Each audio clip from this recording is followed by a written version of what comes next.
physical literacy be developed. In this presentation, we set out to investigate issues around the development, implementation and measurement of the area of children's physical development currently referred to as physical literacy.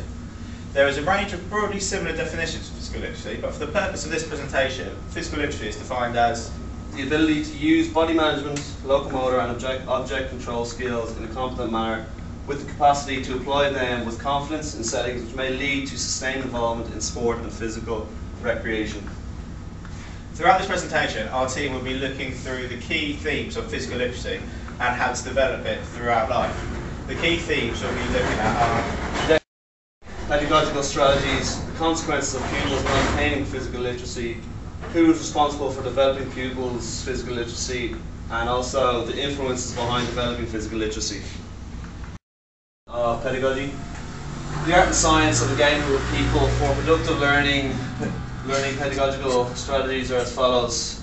Games creation, sport education, teaching games for understanding, play practice, random and variable practice, block practice. These are all aspects which better teaching and understanding for students. Also, one element will now be looked at closely and defined in further detail. Teaching education. Teaching requires the following principles: enjoyment, diversity, understanding, character, ability, totality, imagination, ongoing learning and nurturing. TGFU. TGFU stands for Teaching Games for Understanding. TGFU was one of the physical literate strategies we focused on when teaching. TGFU requires an educator to deliver a lesson plan which is based on practicing and learning skill. This lesson plan must involve teaching a game in a game situation. It also requires following the guidelines of the national curriculum. In the national curriculum, the delivery of a physical literate lesson must be incorporated. Games creation. Games creation is another brilliant pedagogical strategy to use. It requires the students to think and to be creative. In a study performed by Joy Butler, Fiona Hoff and Emma Russell in 2009, they used games creation to produce their own lesson plan. Step 1, the democratic process. This involved the teacher giving them a number of games which they all had to agree on in their own groups. Step 2, defining and refining the skills and strategies. This involved them talking about what the positives and the negatives of the game and what they would do to improve it. Step 3 involved them creating their own game. Step 4, this is when they produced their own game and they identified the officials and the coaches. The officials will have to have a special way of officiating the game itself, and they need the coaches to identify areas where they can improve. Step 5, they will then show the game to their other peers. Step 6, refining the game itself. So the game they've demonstrated to the students, they then get feedback from their students, so areas they can then improve on. After this process, it can all be repeated again in the cycle just shown. So what are the consequences of not attaining physical literacy? With the absence of properly developed physical literacy in their lives, pupils are more likely to pull out of sport and physical activity, leading them to follow sedentary and unhealthy lifestyles. This results with them being incompetent in performing basic fundamental movement skills, limiting their ability to benefit from recreational opportunities and competitive activity, as the chances of them taking part in an activity which requires proficiency in a certain skill would be highly unlikely. Advantages. Gallagher 1995 states that with the help of physical literacy, improvement of motor development and physical education will come, helping pupils become more involved in the process of learning instead of being solely concerned with the product. It has been well established that physical literacy has a significant influence on self-esteem. Gallagher also suggests that children who obtain a more skillful and knowledgeable base of movement can raise standards in sport as well as healthy lifestyles and rates of participation.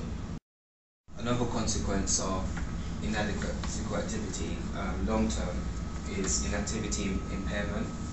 And as you can see in the graph here, it shows the consequences proportion of women aged 70 plus that are able to walk for different periods of time and lengths.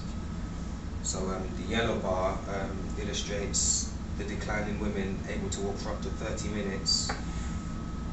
Roughly 20% represent the blue and orange, which are only able to walk from 5 to 15 minutes.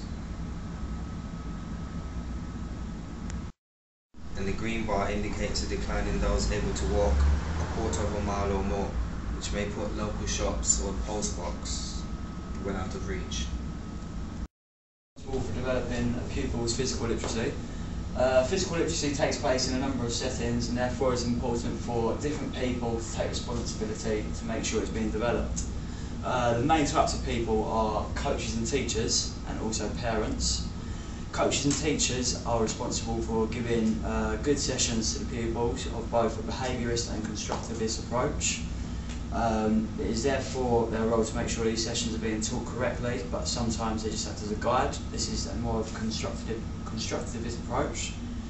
Parents, on the other hand, have a role of overlooking their child's physical literacy development.